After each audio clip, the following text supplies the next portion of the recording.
We are the Inner Circle. And we are back in black, baby. And it was only one short month ago when we were in this ring and given the beatdown of a lifetime by the Pineapple, the Pinnacle. And that beatdown taught us a lot. It gave us hospital stays, it gave us stitches, but most importantly, it gave us a wake-up call. It made us realize we had made a lot of bad decisions over the previous 6 months, decisions that hurt a lot of people, insulted a lot of people, and for that we apologize to everybody, including all of you.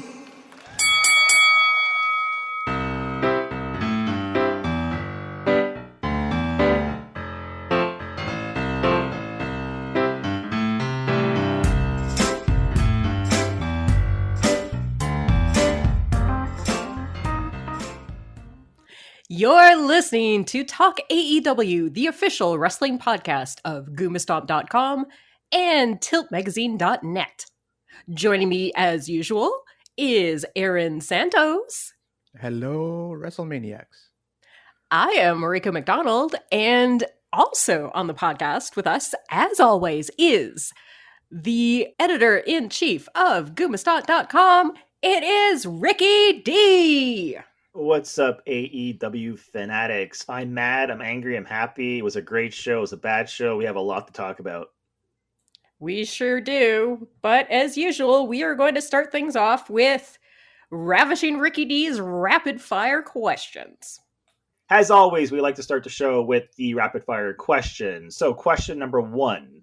Was anyone else confused as to why Max Caster is back in singles competition and wrestling Hangman Adam Page, even though his tag team partner seems to be back? Well, we don't know the extent of Anthony Bowen's injuries. I'm assuming that maybe he's just not 100% clear to wrestle. Okay, it's the perfect answer. That is the perfect answer. I guess what I'm leading to here is, of the two gentlemen in that tag team, Max is the guy who has the potential and will possibly be a singles champion in the near future. I just wonder if they still care about this tag team. I don't. So you want Max as a singles competitor? I do. I think ever since the TNT ladder match, or I mean the face of the Revolution, I don't mind seeing him more in singles competition. I think he's got a look to him. I like seeing him in singles competition. He certainly has the charisma to carry his own weight. So why not? Yeah, I feel like it's a little bit soon to be breaking them up because I mean, Bowen's no slouch technically either. I mean, maybe Max Caster's a bit better on the mic and all that, but I think Bowen is good, but he just hasn't had as many chances to kind of flex his muscles as a singles guy. Yeah. The other thing is that, like, I'm not watching Elevation, I'm not watching Dark, so you know maybe they are wrestling more tag stuff there. Mm-hmm. You know, and I mean, everyone and their monkeys in a tag team or a trio. So finding the singles wrestlers for Hangman to wrestle against, I thought it was a good matchup. But yeah, I do wonder if Bowen is getting kind of lost in the shuffle. Mm-hmm. I mean, I agree with everything that you both said, and I do think Max is a slight bit better than Bowen's as a wrestler, a performer on the mic, etc., etc. Yeah, he's more of a complete package, and they've both been in and around the same amount of time, but his gimmick is just so fresh and so good. Mm-hmm. It took a while to grow on me, though. I mean, when he first came out, you know, spitting out his own lines and stuff, I'm like, oh, we're doing this again? Okay. I thought it was a bit corny until I realized he can actually freestyle. And I was like, oh, okay, this guy's got chops. Mm-hmm. Yeah, I mean, it's to the point where his rhymes are actually timely. Yes. Yeah. Putting in like the pop culture references and everything, I think is really helping. Yeah. I just want them to stay a tag team for a little bit longer. I would like to see them hold the tag team championship belts before they break up. Okay, Hangman Adam Page, how long before he has the world championship belt around his waist, or will he never win it? That's a very good question, man. It is, because honest to God, I guess the question is, does he need to win the belt? Is Hangman so good that he doesn't need a championship belt? I think the bigger question is, I mean, obviously someone needs to take it off douchebag Kenny and wrap up that whole storyline and get Uncle Creepy and the Stupid Brothers out of AEW. Mm-hmm. And I mean, he would be a good person to do it. For sure. I mean, the storyline's kind of been leading that way, or like it's, you know, it would make a good story.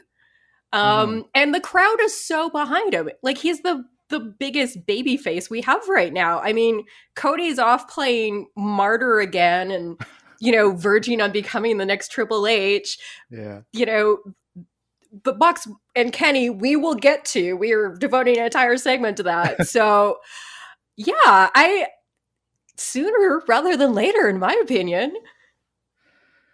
I honestly, I would love to see Hangman Adam Page get the championship and get, you know, get the storyline moving with the World Heavyweight Championship, because I guess I'm like my gripes with like the Elite right now. We'll cover it on our next segment. Yeah. But I definitely think that like a title change would be a nice, refreshing, or a nice breath of fresh air right now in AEW. We have an article over at gumastomp.com, which I recommend everyone go read, and it's all about Hangman Adam Page, his journey, and when and if he will ever have the championship belts, the World Championship belt. I think he should get it. I think he should get it sooner than later, and I also think he doesn't need it. So I want him to win it, but he doesn't need it because he's good. And he acts like he doesn't need it. I mean, we're talking about a guy that won, I don't know how much money from Matt Hardy, but all he wanted was a lawnmower. So, but I think that's kind of the reason to give it to him too. Yeah. Is because he's the guy who doesn't want it. It's like, no, he would be like Darby Allin in the sense that he would just want to have the championship to defend it and give anyone and everyone a chance at the belt. Like, I think Hangman Adam Page would have no problem wrestling someone like Max Caster for the championship. Okay, yesterday was National Beer Day. Now, I was aware of this because I actually had to write an article about the national holiday. So I had a beer ready. Did you have a beer while watching Dynamite? And if so, which brand? No. I'm actually very allergic to beers.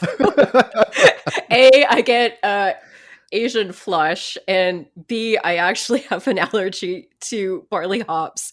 So beer's out. Oh no. Well, to be fair, I had beer in the fridge. Just, you know, I just wasn't tempted. I had a Heineken because that's all I had in my fridge, but I did have a Heineken. Okay, moving on. Does Chris Statlander fit in with the Best Friends, or should she be on her own? I am going to say yes, she fits in, because I don't know, like the fact that you know, the Best Friends, they come in a minivan. I mean, it's such like I feel like they're sort of like embodying like the 80s. I'm with Aaron. I think she totally works with them. I think they're all just goofy enough. Yeah. Obviously, they work together a lot in the northeastern scene. Like, they all know each other, so like they have good chemistry. Yep. And I think she's just weird enough to fit in with the rest of them. Mm-hmm. I said this last week. I'll say it again. I think if you're gonna fit her in with the Best Friends, she needs to drop the alien gimmick. She doesn't need the gimmick anymore. You gotta keep the alien, but that's what's making it good about it. Oh my god, no, it doesn't make sense. Because the fact that they're like, oh, we got an alien. I don't know. I'm just getting like, it's like watching that 70s show and all of a sudden E.T. shows up and he's part of the cast. Would that work? But no, forget it. Sorry, bad reference. Alf the alien. Yes, but that's exactly why. That's exactly why. I loved that show as a kid. Why not? Me too. So you're going to take Alf, the lead of Alf, and put him in the 70s show? Oh, man, and he's in the circle with them getting baked? Totally. Let's do it. That's it. I totally got vibes of like Alf when Yeah, I'm like, oh, it's 100%. alien. 100% it works. Okay, moving on. Orange Cassidy, best friends. They walk out. They exchange some words with the Death Triangle. So now, the entire segment was basically set up to push both teams for the tag team championship titles. Mhm. Now, I know I'm bad at math, but am I missing something here? There's like 6 men, but who's wrestling for the tag team titles? I'm so confused. It's Pac and Phoenix, I think. Yeah. And Orange Cassidy and Trent? Well, I'd assume it'd be Chuck and Trent because they're the established tag team now that Trent's back from injury. That is what you would assume, except they're showing footage of Orange Cassidy getting his ass kicked by Mhm. Pac and Phoenix. And Yeah, Penta. but I mean, he'll still be there even if he's not in the match, like around the ring. Like that's the thing. Like, yes, they're going to be competing as duos, but they are a trio, so like they're not going to be non-entities in the match. This would be a great way to set up a trios tag team division because you have the 6 of them exchanging words, and then someone like Orange Cassidy, because he's goofy and funny, he mentions, wait a minute, there's 3 of us, 3 of them. How are we going to do a tag team match? Somehow that leads into them introducing the trio championship title. I don't disagree. Yeah. It's just not up to us, unfortunately. Okay. Does it bug you when wrestlers break the fourth wall? For example, when they use specific wrestling lingo in the ring while in character and on television? I can't say it irks me that much because, to be honest, I don't know too much of like the wrestling lingo backstage. So No, but like, for example, Chris Jericho, we're going to talk about this later too. Calling Oh, someone a like, mark. yeah, calling someone a mark. Exactly. Well, I don't mind it in that spot because I guess it's just showing like the years of experience or the years that he has over MJF, right? Because the whole stint of his promo was to also attack the age of like MJF, only 25. So he's certainly like. But he doesn't have to use specific words like Mark to do that. He could just use different words so it's not wrestling lingo. Mm-hmm. I think it worked in the context of Yeah. it. Like that's the thing. I think it is kind of more of a case by case basis for that sort of thing. But I didn't feel like it was out of place because we're establishing the fact that kind of building the image of MJF as like the ultimate fanboy. And that's why he's never going to win because he's just like a fanboy and it's not his time yet. And, using the term mark to kind of denote that, but make it specific to wrestling, but also like the gullibility of it. Like it's kind of a loaded term. And I think it did work there. Yeah. Okay. I mean, we're going to talk about that specific segment later. I'm just talking about in general. I've noticed a lot of wrestlers doing it over the past few weeks.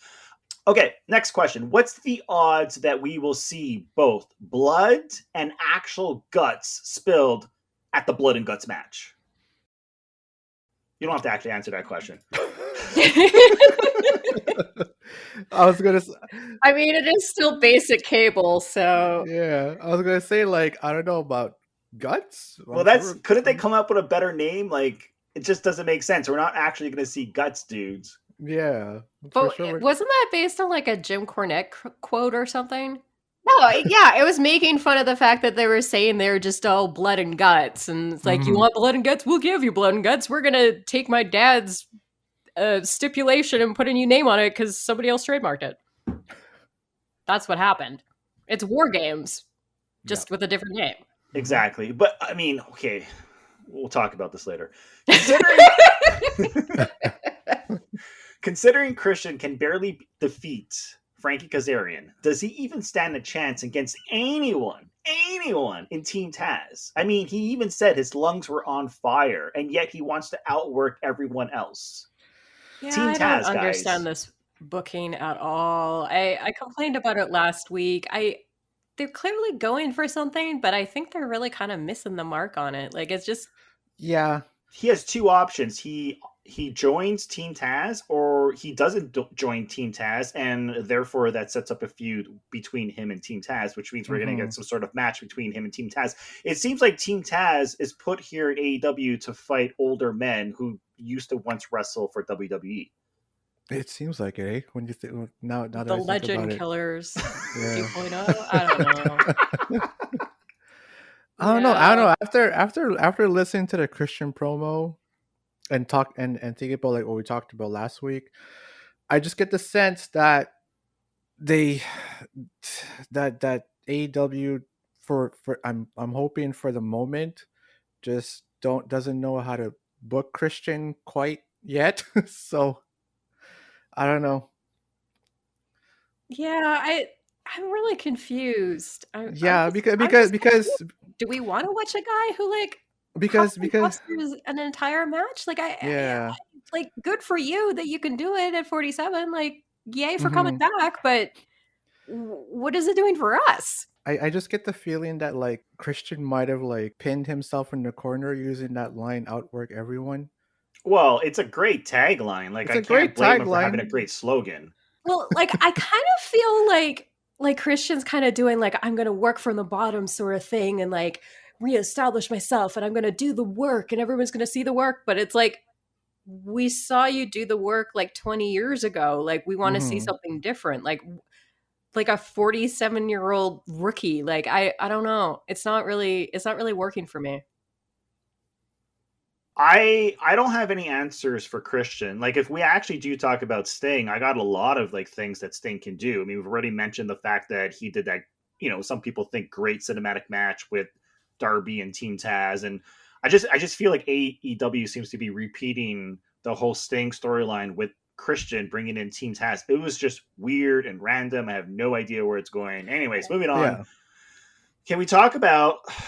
Get ready for this. Can we talk about Lance Archer, Sting, Jake the Snake, and the random weirdness that happened on that happened on Dynamite this week? I can't even talk thinking about it. Yeah, that was the next thing I was going to talk about. We were talking about like Christian and Team Taz, and then it's like, okay, well, they're doing the Sting thing, but now Sting is telling Lance Archer that he's awesome and that Jake the Snake needs to help him more. Like again, confused.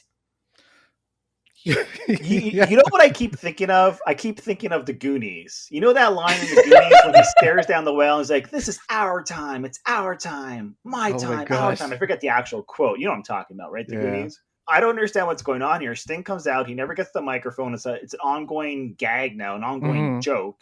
Like, it's an inside joke because clearly AEW knows that we, the fans, are always making fun of the fact that Sting always has to come out and have an interview with Tony Schiavone. And always get interrupted. Exactly. And so it is an ongoing joke. So I guess it's kind of funny now and has a lot of people talking on Twitter. I get the joke, but what I didn't understand was the Lance Archer. Like, was he putting him over?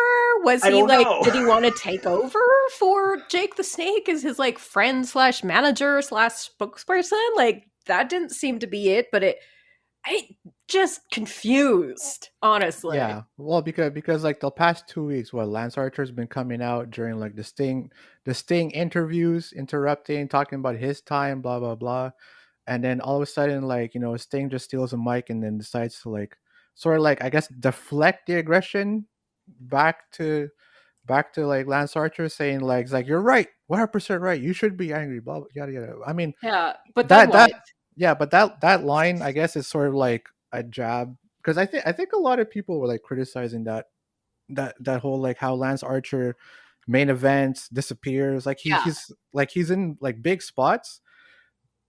You certainly get the impression that like Lance Archer is like getting a push, but then like just disappears. So I guess it's sort of a jab. I mean, and also like they've been doing a lot of like cuts to Ethan Page and Scorpio Sky.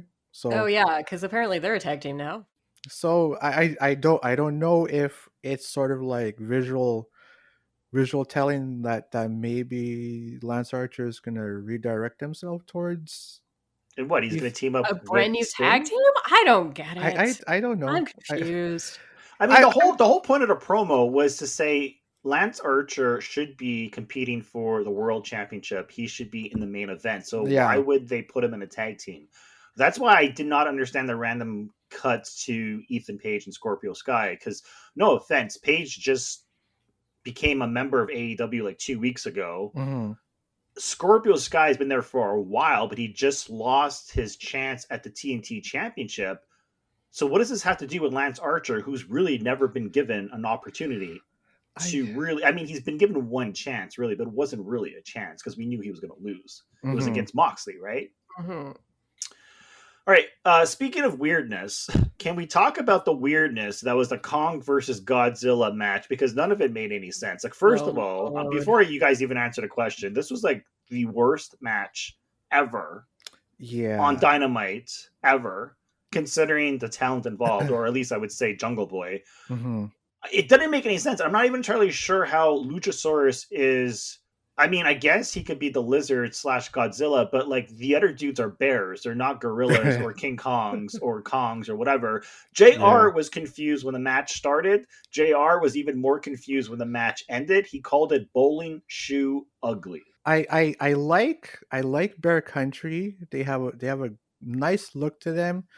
They do some pretty cool stuff for like big men, but my issue with them is that they're very, very green, man. Because like, you could see it in the match, like they've botched like a few stuff, and it takes away.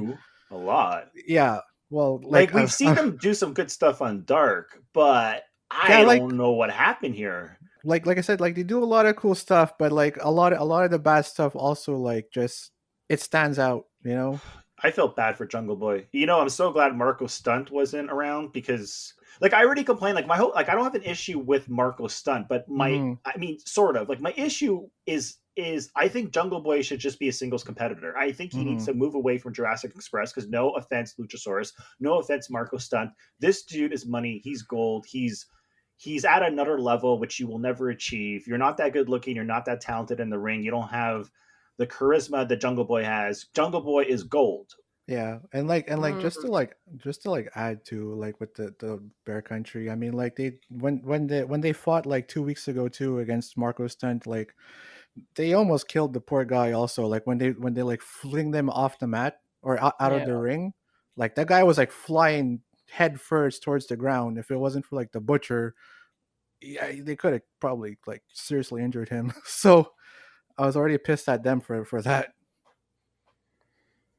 So, Yeah, I I really like Bear Country, but like, yeah, the setup, the weird marketing and tie-in just confused people again. Like, I feel like last night's episode was just very confusing. There's a lot of good things that happen, and then just a lot of things that are like, why? don't know. All right. Next question. We got 2 more questions here. QT Marshall. He's back. He's got a new faction. Am I crazy, or is this the actual hottest new faction in wrestling? Not the Pineapple, Pinnacle, whatever you want to call them. I'm talking about QT Marshall, his faction. I was blown away by the promo. These dudes look scary. I would Mhm. not want to mess with these dudes. I don't know what a vanilla midget is. I'm curious to learn. But whatever this dude was talking about, he made Cody look like a chump. Oh Yeah, yeah, the- Anthony Ogogo is fantastic, and I can't Oh, wait yeah. to see what he can actually do in the ring. Very excited for that. And Well, I mean, Nick Camarado has been like a big fave for a while. Yeah. Well, the vanilla midget thing that was a Kevin Nash line. Kevin Nash used to call because he was so tall, and he would say like everyone were vanilla midgets because like he was, he was the big star. I think he used it in WCW because he was a big star surrounded by like vanilla midgets. But don't you think that this team can actually kick the Pinnacle's ass? Like maybe Wardlow would stand out, but when it comes to the rest of them, like I know everyone loves FTR, but I feel like these guys, like just in terms of like how menacing and intimidating they are and how strong they are, like maybe they don't have the amount of in ring experience and amount of years of experience in the ring wrestling like some of the other dudes in the Pinnacle. But man, they look fierce. They just look scary. Yeah, They look like killers. So it's great. I Yeah. 100% agree because like I mean, like Anthony Ogogo looks like I mean, the guy looks like $1 million, man. And the Dude way can he, cut a promo too. yeah, Jesus. Duke can cut a You want to promo. talk about MJF cutting promos? Check this dude out. His Hmm. first promo, and he's like killing He's killing it. Yeah, I mean, Mhm. like certainly for like all of these guys, like Nick Comoroto, Aaron Solo, and all of them, like I've been wanting to see them, like, because I feel like they have like such an interesting look to them too. Like I'd like to see them get pushed more into like the main roster. Yeah, you ever see the film The Raid or any of those movies? Yeah. Oh yeah.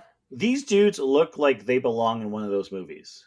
Oh yeah. Yeah, Like for sure. they look like that they could just walk into the apartment building and kick everybody's ass. Hmm. Like they're just like, I mean, even QT Marshall, he looks like, and he sounds like, and he acts like the best leader of a faction. Like, where did this come from? Like, I know we've seen him on Dark, and they've slowly built his character, and they've given him more. They've given him more and more time on the microphone. But I've never seen him this good. Like this was like a whole new QT Marshall. I was like, Well, that amazed. was I think that he's was. more comfortable playing heel. I don't. I Mhm. think the playing face was kind of an accident because he was, in Cody's corner and he was the assistant, and so he had to be face. But I think he's more comfortable being a bad guy. Well, that was the whole reason for this faction, right? Because it's a lot of these guys like standing like Cody's shadow, not getting a chance to like really shine. So I mean, that's the cool thing coming out of this faction. I mean, these are guys who are hungry to prove something out there. So Okay, so it was the end of the Wednesday Night Wars and NXT, which by the way was a great episode of NXT, the oh, there's Takeover episode. Yeah, still another one so they tonight. had 768,000 viewers, and Hmm. AEW had 688,000 viewers. So that ends the Wednesday Night Wars. Again, when it comes to these numbers, I'm not entirely sure how they decide and or know exactly how many people watch wrestling. But what's interesting is I was thinking about this last night. So during the commercial breaks, I was checking the amount of followers NXT and AEW has on social media platforms like Instagram, Twitter, and I also checked the YouTube page. So the most followers AEW has is on YouTube, which is 2.2 million. Hmm. On Twitter, they don't have a lot. I mean, they have a lot compared to me, like 200 and something thousand, but they're not like at the 2.2 million mark like NXT. They don't have the 11.2 million that WWE has, right? But I think that what that tells me is that the AEW audience isn't necessarily all on Twitter. In fact, a minority of them are on Twitter. There's a Hmm. big chunk on Instagram. So it's interesting to see like the following of AEW on various platforms. But the point is, the most important platform, which is YouTube, they have 2.2 million followers. So that tells me that it is possible for them to break the 1 million mark. They would just need half of their YouTube audience, less than half of the YouTube audience, to actually watch Dynamite. And this might happen when we get to the blood and guts match in May, especially since they are not competing with NXT. You guys think they'll hit the million? Listen, there's 600,000 600,000 for like AEW or NXT, right? Let's say like roughly 600, 700. So the lowest they've ever had, I think, in the past year was 600 and something, but they've averaged like 800,000 for like a few weeks. So it goes up and down. I don't know. Yeah, so like let's do the math. Like 600, let's say like average 600,000 to 700,000, right? That is 1.3 million wrestling fans tuning in to watch both shows. Now, one of them is going to be on Tuesday, one of them is going to be on Wednesday. 1.3 million is going to go somewhere between those two, right? Like that's Maybe that's the maybe they just don't care about AEW. Maybe it's maybe just too much wrestling for them. I don't know. maybe. I mean I that's right now the question mark, right? Is like how many are really going to stick to NXT on Tuesdays, or Mhm. how many is going to stick to AEW?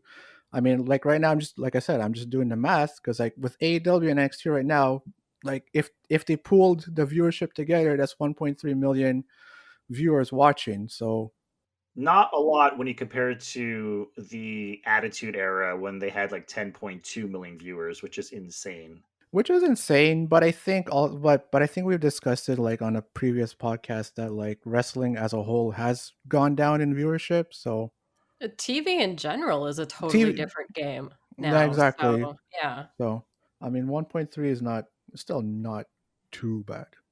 I'm curious to see what happens when we get to the month of May and Mm-hmm. NXT moves to Tuesdays as of next week, I believe. Yep. And they're going to build up to this blood and guts match. And we have a bunch of like celebrities popping up like Mike Tyson. I want to see if AEW can actually hit the 1 million mark. Again, like doing these numbers, like I think I feel like it's possible. We'll see.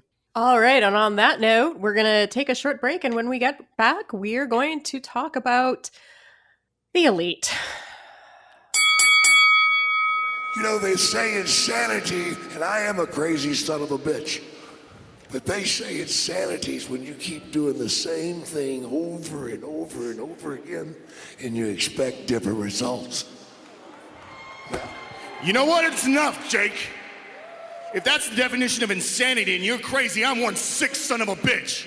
And I'm sick and tired of the agenda in AEW. You bring me in, you put me to the top, and then you take me away. I fight Moxley, and then I go away. I work main event after main event after main event, and then I go away, and I'm done with it. The world's gonna pay attention to the Murder Hawk Monster and Sting. You're going to pay attention to the Murder Hawk Monster because it's my time, Sting. I'm supposed to be in the main event, Sting. This should be me and Shivani, Sting. You don't need to talk because this is my time, Sting. Listen to me.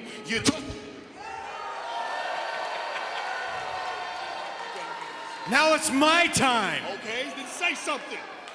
Hey, I am going to say something if you just be slow to speak and quick to hear. Zip up your mouth for a minute because I happen to be in full agreement with you. You're a main event guy and you disappear and I don't understand that either. Jake, what's the matter with you? What's a dumbfounded look on your face for? Tell him how to do it. And we're back, and we're talking about the Young Bucks, the Kenny, the holding the belts, the being sad. Rick, why don't you start us off? So I pretty much tuned out during the main event. I was bored. I just did not care to see Kenny Omega, the Young Bucks, not even John Moxley in the main event. You already know how I feel about the Good Brothers. Just did not care to see them at all. Forget about the main event. I don't want to see them on Dynamite, period. Weren't you surprised that the Young Bucks sided with Kenny in the end and betrayed Moxley? Such a big shock. Nobody was surprised, but the thing is, one of you said this on Facebook, and I think it's the best way to summarize why this is a bad thing for wrestling. It's because the Young Bucks have the Tag Team Championship titles. Kenny Omega has the World Championship. And they're too busy in their own little storyline and feud that it doesn't do anything for the rest of the roster, the rest of the talent. Yeah, no one's defending the titles. They're just having feelings about each other. It's not interesting, and we don't care about their feelings because they haven't given us a reason to, unlike a certain existential millennial cowboy who we have a lot of feelings about.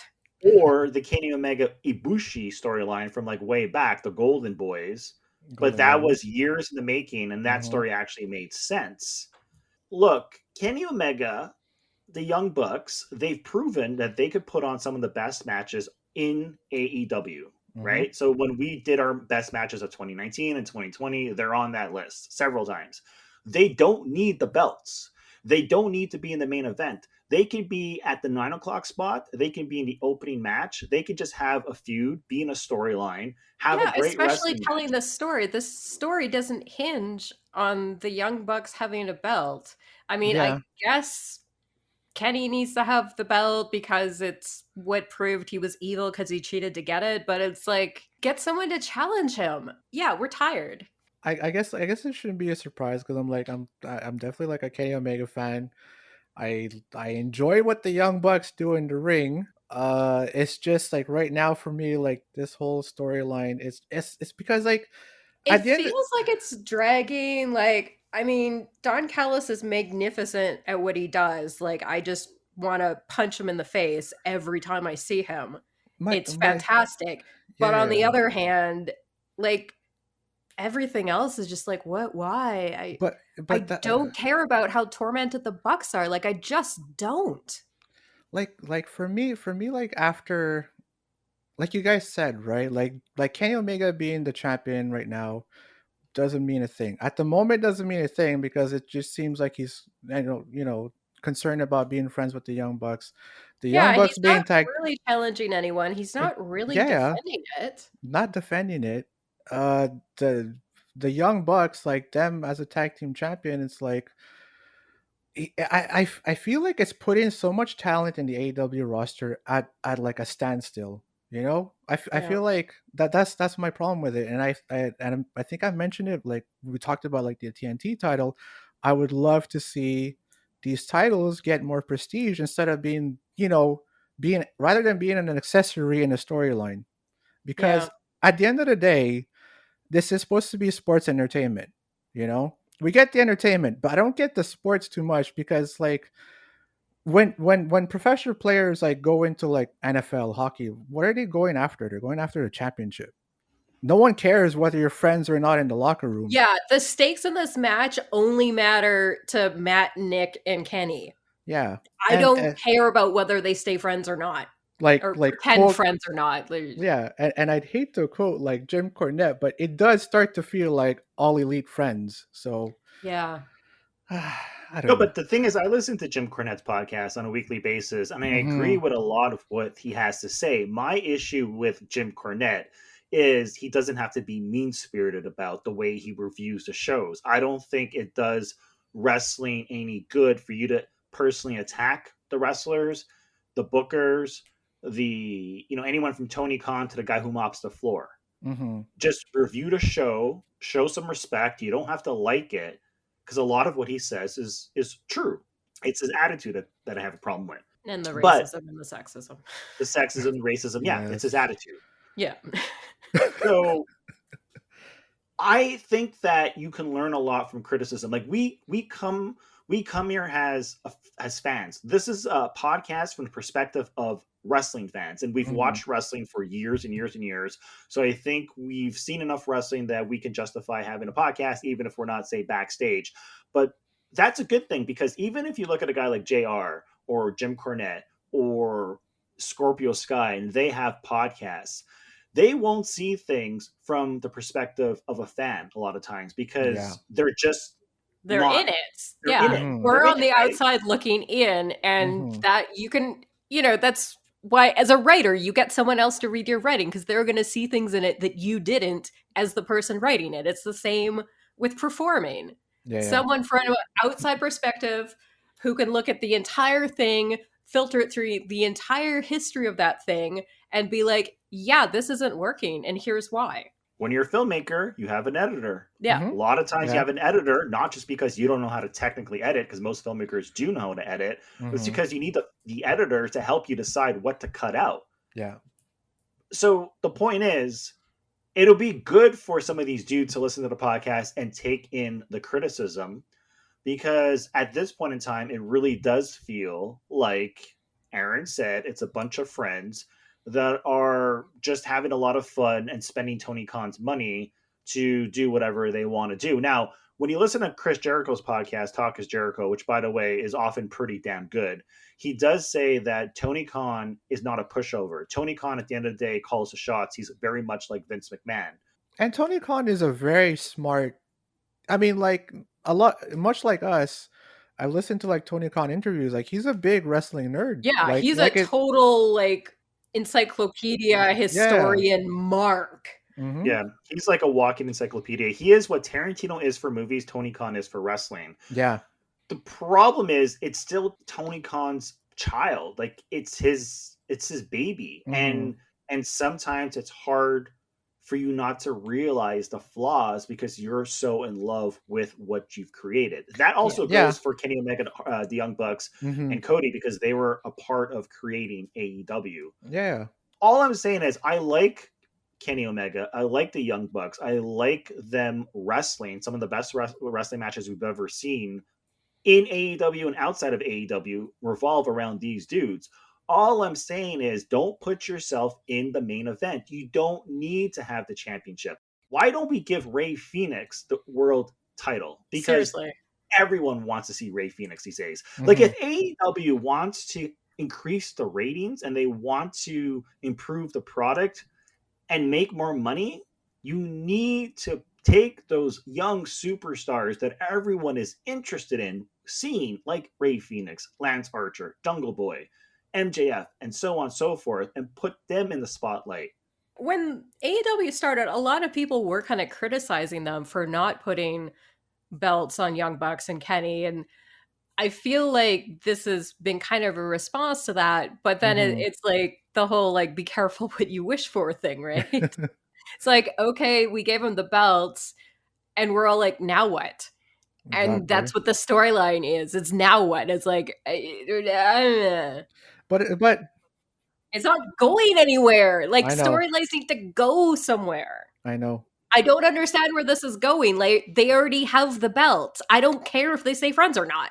I know, but they gave them the belts at the exact same time, and then they decided to have a story and or feud built around them, which makes no sense. So, like, you're right. People were asking for them to have the belts, but nobody thought that they were going to give the Young Bucks the belts at the exact same time Kenny wins the belts, and then they're going to have this. But then it's going to be a story about them, not them defending the belts. Exactly. Yeah. I mean, another criticism to like this whole like Young Bucks storyline too. It's like it kind of like clicked on me to it clicked today thinking about it. It's because like this whole storyline, you know, it was about like Matt Jackson and the Young Bucks, and sort of like getting he was sort of like hesitating, thinking like, well, are we really like the Young Bucks of like NJPW, like the whole like Don Callis like criticism? But then I didn't even understand. But that's the thing. Like it just clicked on me now. And now I'm like, but you guys are freaking tag team champions in AEW. Doesn't that already like? Doesn't it like make you think that like we're better than the Young Bucks of NJPW? Because technically, isn't AEW supposed to be like the most top, prestigious ever? If like it's on your show, like exactly like the most top tier like championship. Because again, like it's my whole argument of like they're diminishing their own titles, and like it pisses me off that they're doing that. Because I don't want to like compare like WWE to AEW all the time, but like they do a pretty good job of making the WWE Championship wanted. They do a pretty good job at making the Intercontinental Championship wanted. Like the whole Big E and Apollo Crews storyline, like this guy is like just nonstop relentless wanting to get that Intercontinental Championship.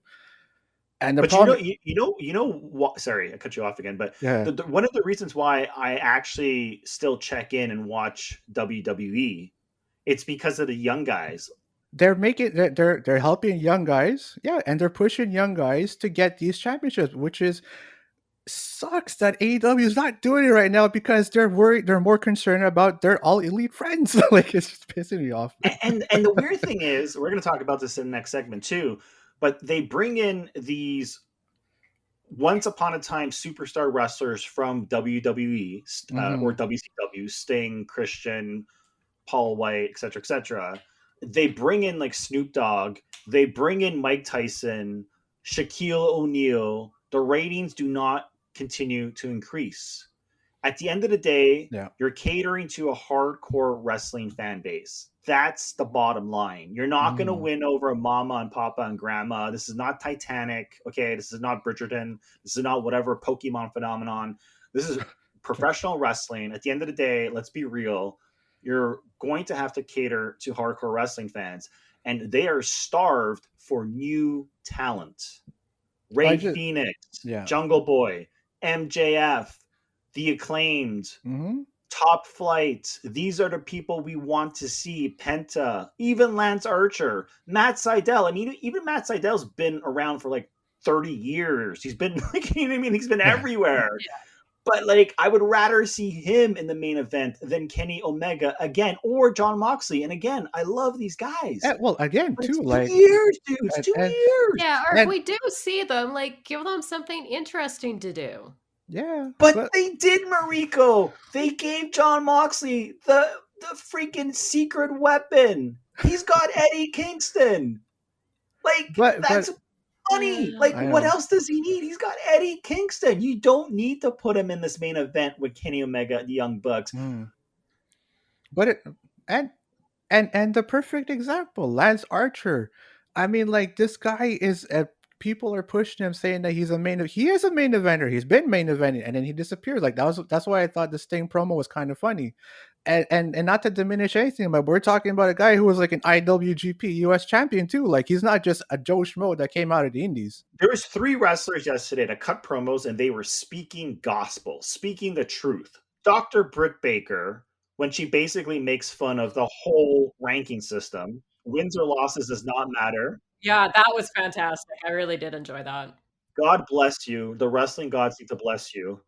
And then we had, like you said, Sting and Lance Archer, and him basically just speaking gospel. Mm-hmm. And then we had Chris Jericho, which we're going to talk about in the main event coming up, speaking gospel. I mean, like, it's like the wrestlers are aware. Even JR is aware of what AEW is doing wrong, and they're verbally saying it out loud on TNT, on Dynamite, week after week. Mm-hmm. Who's not listening? Are we supposed to blame Tony Khan at this point? At least Cody Rhodes took himself out of the championship picture. Yeah, Mhm. exactly. I mean, I'm glad that they decided to become heels, because, like, well, I guess they made up their mind. Good, let's just But go. even that wasn't clear, and the fact is I don't care. I don't care anymore. Well, exactly. And Just that's pick the a side. biggest problem is you made me not care about the 3 biggest stars in your promotion. Or The 4 3 of the biggest biggest stars. Well, John That's- Moxley was dragged into the mess. yeah. Oh, dude, I totally felt for John Moxley when he's like watching both of them like squabble about giving like Kenny Omega the BTE trigger. Like if I was at the ring, I would have done the same thing. I was like, oh my god, just let me do it. And on that note, we're going to take a short break, and when we get back, we are going to talk about the return of the Inner Circle and the fantastic Jericho promo. And the true issue is this, Max, you know, you'll never, ever be better than Chris Jericho. You'll never be better than me, and you know it. And that's causing the fine wine in your brain to ferment and sour, which is so apropos, because look at the sour men you've aligned yourself with, my jerk-off friend. Let's talk about Tully Blanchard, shall we? You said he's the greatest mind in pro wrestling history. Really? Seriously? He's really nothing more than the 3rd string member of the Four Horsemen, right? Ranking somewhere between Ole Anderson and Paul Roma. Then you got FTR, maybe one of the greatest tag teams in the world today, but they're completely interchangeable. I can't tell which one is which. They're like AEW's version of the Jonas Brothers in that I know they're good, I know they make money, but I don't know their names. Are you Dax? Are you Cash? Are you Axe? Are you Smash? Are you Axel? Are you Slash? I don't know! And then, of course, there's Spears, Sean Spears. He's got such a great upside, they say. I've never seen it. The only thing I've seen from Spears is his number on my phone when he called me after getting fired from the Fed 10 years ago, asking for advice.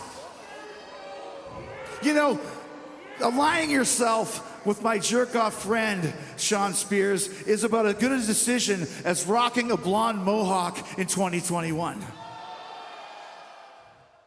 And we are back on Talk AEW, and we are talking about Jericho and the return of the Inner Circle and the burial of the Pinnacle. Can I just for like 1 second, like take a moment, like that was beautiful. Oh my god. Oh my gosh. I want to stand up when he was like just like turning like red as a tomato and just spitting fire. I was just standing up. I'm like, that's right, you tell him.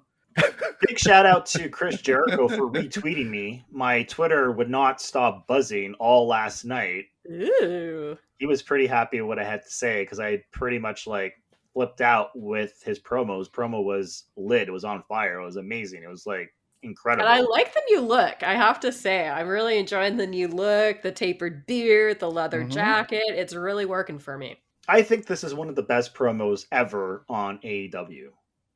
I've been a fan of the Inner Circle, and I've raved about the Inner Circle on this podcast ever since we launched the podcast, ever since I started writing about AEW way back last year.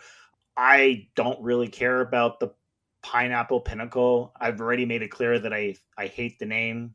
I think MJF is fantastic. I don't really care for Sean Spears. Sorry, Mariko. And the other thing about Sean Spears is you need someone to take the bumps in your group.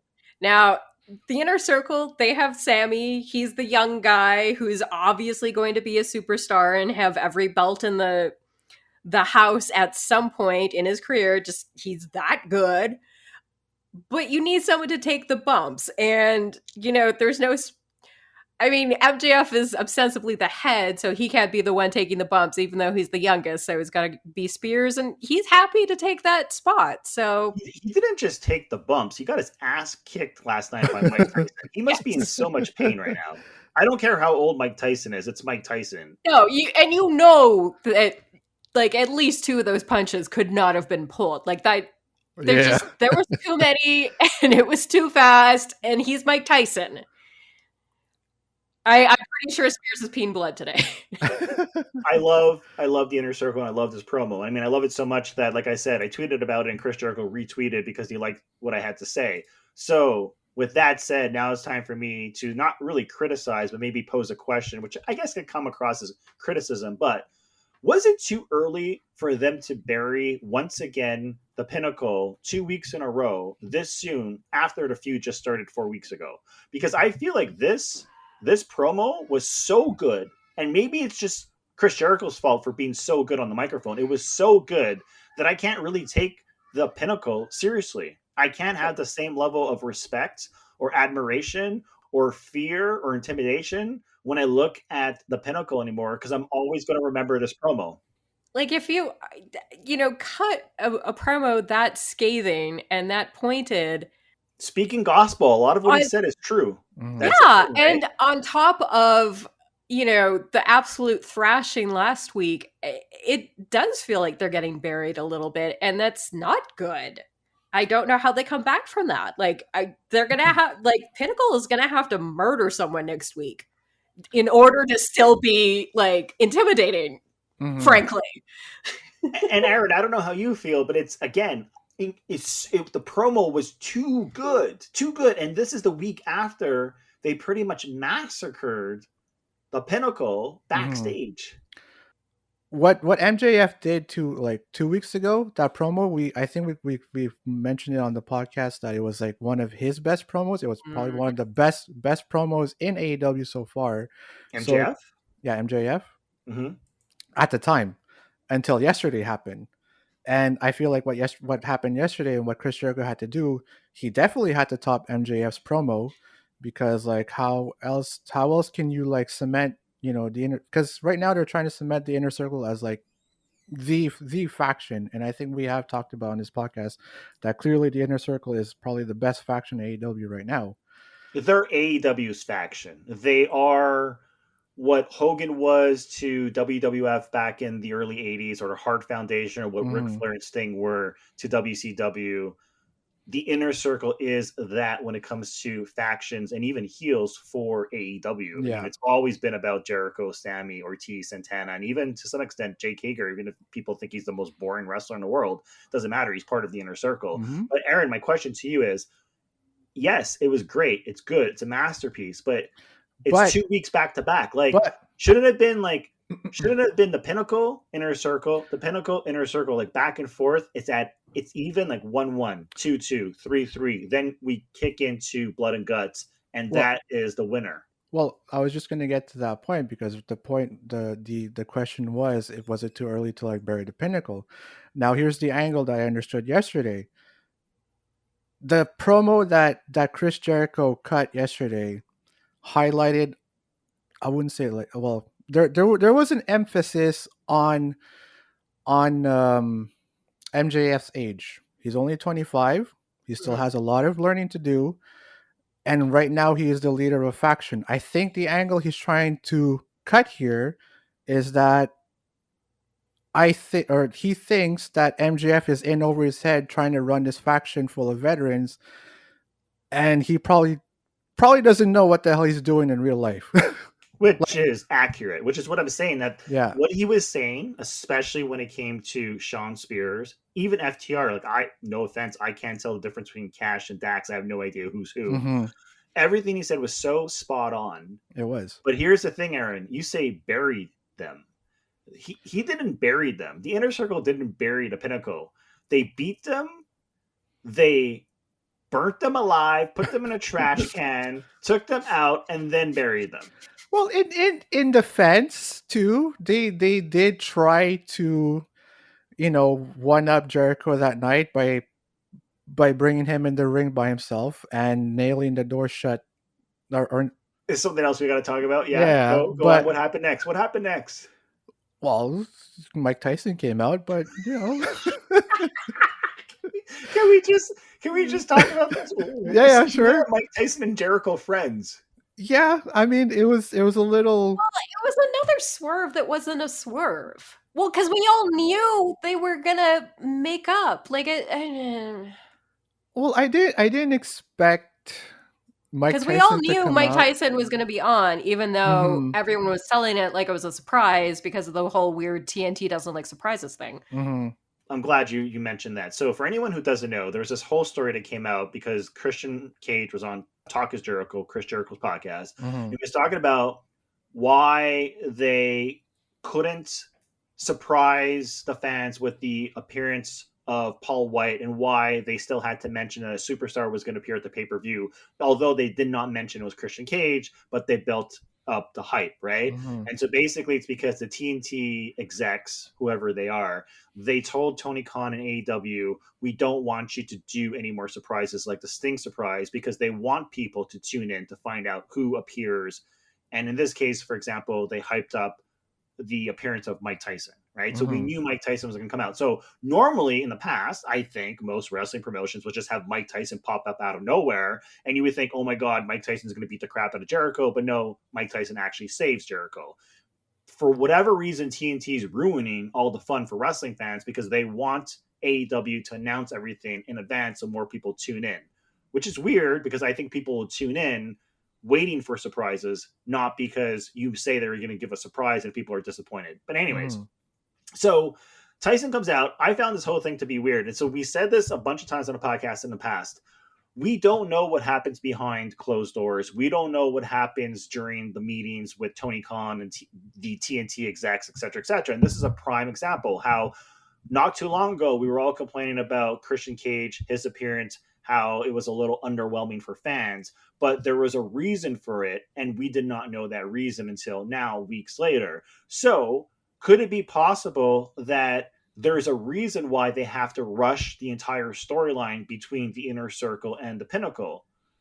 It is possible. It is possible because they need to get that specific match done on May 5th for whatever reason, or they need to rush the storyline for whatever reason. So we and the fans and a lot of people can complain that the storyline's being rushed, which it is, but there could be a reason. That's what I'm trying to figure out here. Mhm.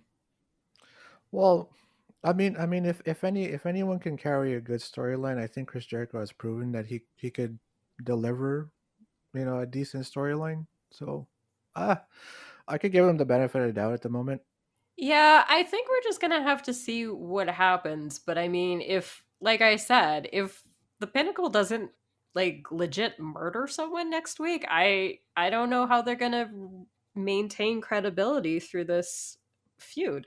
Well, I Yeah. can't tell you that Mike Tyson is there next week because they actually filmed next week's Dynamite today. He's the enforcer, right? Yeah, so exactly. He's the enforcer, the referee. So maybe, which by the way is, WWE days, but maybe it's because that was the only time they can actually book Mike Tyson back Oh, to I'm back. sure that had a lot to do with it. Mm-hmm. So I think that's why they rushed it. That's what I'm saying about when fans complain, we don't always understand everything that's happening behind closed doors backstage. Like the Shaquille O'Neal thing, for example, that was delayed because of the NBA All-Star game, or it was postponed. I can't remember, but they changed the date. Mm-hmm. Here's another example. Mike Tyson appeared, I don't know, like last year, I think it was, at the end of the year. Yeah, same thing. And then he disappeared. And it's because it had to do with scheduling issues. They could not get him back on the show. And so now, and also travel restrictions and COVID and so on and so forth. So now they finally get the guy back on the show. And I think that they have no choice but to rush the storyline to get the blood and guts. You know, Jim Cornette, going back to him, he went crazy last week because he was just so upset that in his eyes, they ruined the whole entire storyline because they just rushed it and they got their ass kicked last week. He probably lost his mind watching AEW Dynamite this week. He always does. But anyway. But the thing is, that's what I'm saying. Like, he should know better because he's actually worked in the wrestling business and he knows that things pop up all the time and there's always a change of plans at the last minute. It happens all the time. Mm-hmm. Yeah, but I mean, I think that's kind of what distinguishes like a great promotion from a good promotion is how you handle those, you know, monkey wrenches. Like, do you find an elegant way through it, or do you end up rushing a storyline and accidentally burying a brand new faction? But we can't say they bury them just yet because the story is not finished. Right now, it looks really bad for the Pinnacle. Yeah, it does, and I like to think that is intentional because again, the angle that I'm understanding is that MJF is taking a little more than he thinks he could anyway. So, we'll see. For me, it's the 2 weeks in a row. Like if you introduce this new faction, MJF gives this fire promo, you're like, yeah, these guys are going to kick ass. And then we watch 2 weeks in a row where they get their asses handed to them. It's like, okay, so are they still going to kick ass? Regardless of how I feel about any of the wrestlers, it's like you've presented this thing and now you're presenting the opposite of this thing. So, okay, which is it? Like, So that's the thing. I have the same issue with the 2 weeks in a row because I don't know if they knew how good the promo was going to be. Like, not everyone liked it. Clearly, not everyone likes everything, but I would be willing to bet that 99.9% of AEW fans lost their mind over that promo. I know I did. But the weird thing about AEW is sometimes they just get so lost in their storylines and the upcoming events and big matches that I kind of feel it feels like they're desperate for ratings because they're always in a rush to get the next big special guest. Bring Shaq on, bring Tyson on, bring Snoop Dogg on, bring Sting, bring Paul White, bring Christian, put them in this match, do this, and they rush to it. And it feels like they are just desperate to boost the ratings. You know what? Chill out, because the ratings are not increasing. In fact, they are decreasing. Tell a good story and be patient and have confidence and trust in your talent and you guys as an organization, and things will get better. Do not rush things. And last thing I'm going to say is Chris Jericho is not known to rush storylines. No. His whole entire career, he's taken his time. Some of the greatest storylines ever have revolved around him because he takes his sweet ass time. I know the Pinnacle is something that they've been forming for over a year now, but the feud between the Inner Circle and the Pinnacle just started 3 weeks ago. And at this point in time, it looks like the Pinnacle does not stand a chance to beat these guys. Well, we'll see. We haven't really seen them in the ring since they formed. So, you know, it's still early enough that I'm willing to give them the benefit of the doubt that, you know, they'll be able to pull this out and it will actually be, you know, really compelling and engaging storytelling. But it just kind of went with a lot of things from last night's show that were just kind of perplexing. Like, I don't know where things are going. And like, I have complained in the past about, you know, just before the last pay-per-view, like I felt like all of the storylines were really, really, really predictable. And now I'm just confused. But isn't that a good thing? I don't know. Yeah, that's that. That's the thing. Like, it's one thing to be surprised, and it's another, to not know what to expect. Yeah. But it's another thing just to be confused. Because at least if I'm surprised, like I care about it, Yeah. If I'm confused, I don't know what I'm supposed to feel. Mm-hmm. There's one more thing we haven't talked about that happened on Dynamite, which I guess is a good way to close off the show in terms of like it not being surprising. So Darby Allin has a wrestling match against someone who most people don't even know who he is, right? JD Drake. JD Drake. Yeah. Did anyone think that this guy was going to win the match? No, I No, didn't why? expect. Yeah.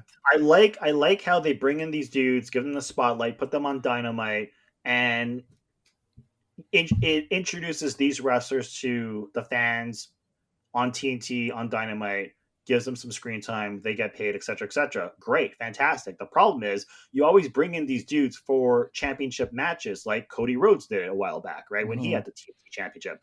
We know they're not going to win, so it's no longer surprising. Like, I was watching this match, and I was like, okay, so Darby Allin's going to get his ass kicked, he's going to take a bunch of bumps, and he's going to win the match. Mm-hmm. There was no suspense built whatsoever. There was no suspense built, but like you said, it was a good way to bring up that match, because if he won a damn match, we would all be raving about it. Like, holy shit, what a surprise! Oh my god, Darby Allin lost the belt. Who is this JD Drake? He would be the number one Google search. Who is JD Drake? That's what happened. But before fighting Darby Allin, would you have cared about JD Drake? I mean, I still don't care about. You still don't. That's true. You still don't care about JD Drake. I've seen him on Dark a bunch of times. I like the throwback thingy, but I think I just need to tell you my husband's nickname for him last night, which just blew me away. It was great. Bobo Bigelow. I totally got vibes of that. Oh my That's god, so I was crazy. thinking Bob Backlund, but now that you mention it, He's like Bobo, Bam Bam Bigelow. There's a little bit of Vader in there. Yeah, exactly. That's exactly. I like the throwbackness. I'm a big Vader fan, so that's part of what I like about it. But Bobo Bigelow, I was like, that is exactly the vibes I got watching JD Drake.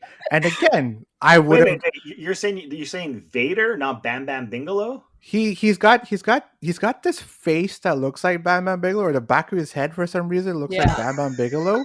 Yeah. His moveset is a little more Vader, but the attitude is very Bam Bam Bigelow. Yeah, Bam Bam. Yeah. But again, let me go back. Like, it puts pairs of eyes on JD Drake for sure. We do know that for sure Darby Allin was going to win. A lot of times when we watch wrestling, it can be predictable, but sometimes it's the journey and not exactly the destination. So the journey that I took with Darby Allin and JD Drake was a fun one because it showcased JD Drake, which again I probably would not have cared about because I don't watch too much Dark, and Elevation has been okay. so again, puts pairs of eyes on people, and which is what I mentioned in the last segment. What I want out of a championship is to me that's the intention of doing championship, is to put pairs of eyes on your wrestlers. But it was problematic. Here's why. First of all, I could not help but think of Drake, the singer, starting from the bottom. Now we're here. Oh dear. You got your spotlight, Drake. But no, the reason why it's problematic, Aaron, is because it happens over and over and over, time and time again, and they never win. If they just gave us one win every so often, we would think, oh, wow, maybe this time he's going to lose because it's happened in the past. Number one. And number two, he should not have lasted 20 minutes in the ring with Darby Allin because it makes Darby Allin look bad. I disagree. That's part of Darby's thing, but again, it's a little against Cage or Archer, yeah, but against this dude, it went too long. The match. I don't know. I thought JD Drake looked really strong. He looked really strong. It didn't bother. I know he's gonna lose, but you have a match where everyone knows what the outcome's going to be. You make it a little shorter. But again, it puts eyes on JD Drake. If you talked about JD Drake and then ask me, is like, can JD Drake do a moonsault? And I look at him like, no, I don't think he could do a moonsault. What kind of 300-pound man can do a moonsault? That dude did a moonsault. Yeah, he pulled out some freaking amazing moves. Yeah. Like that's what was surprising about it. It wasn't the outcome. It was what a good worker JD Drake actually is. And I feel like that And was that's the what worked for me. intention. That was the intention of the match. I mean, we all knew that Darby Allin was going to win. Again, like I said, a lot of time, sometimes in wrestling, we all know what the destination is, but sometimes the journey is just as fun as the destination. You know, fine. I don't. It's not that I have a problem so much with JD Drake. I mean, his match with Baron Black was pretty good. Like, he's been on Dark, right, recently on a lot of matches. I just feel that every single week, if we're gonna get a match with Darby Allin, like the way Cody used to defend his championship every single week, which, by the way, was what I wanted. So I'm getting what I wanted. But I'm just saying, like, if you're going to take these dudes who most people don't know exist, we're not going to think that a guy like that is going to beat Darby Allin on Dynamite. So it just becomes... It doesn't bother me as much if that's like the 1 or 2 matches out of the night that are like that. What had been bothering me before, and the reason I was complaining, was that every single match was just as predictable. I'd say about half, 3/4 of things were, fairly predictable, but there were enough surprises, surprises in seeing new people do new things, as well as surprise outcomes in matches and surprise appearances and that kind of thing can make up for it. But if you're not also doing that, then yeah, it gets super freaking boring. Yeah, I think you're right. I think I would have been a lot happier had Max Caster actually beat Paige at the start of Dynamite, because that would have been a shocker. So then when I get to the Darby Allin match against JD Drake, it's okay that the expected happens because we already had a shock and surprise, I guess. Yeah, maybe. I mean, but again, well, my closing criticism would be like, well, at least the TNT Championship is being defended by